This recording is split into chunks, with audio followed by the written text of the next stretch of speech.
Menor is a great community. People continue to want to live in Menor. This property has sat, somewhat partially developed for, I believe, about 10 years, and it's really definitely in the city's best interest to get the project completed. I'm under contract with the current property owner to build and develop 13 single-family homes along Presley Avenue. We would like to start immediately.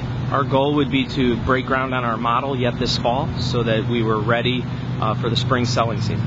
Homes we propose to build are a combination of ranch, first-floor master, and colonial designs that are, very modern, open floor plans that would fit today's potential buyer very well. The goal here is, to have a very nice street of homes that aren't exactly the same. We'll have more than one style so that, so you have some differentiation and some variety, which I think leads to a less cookie-cutter look.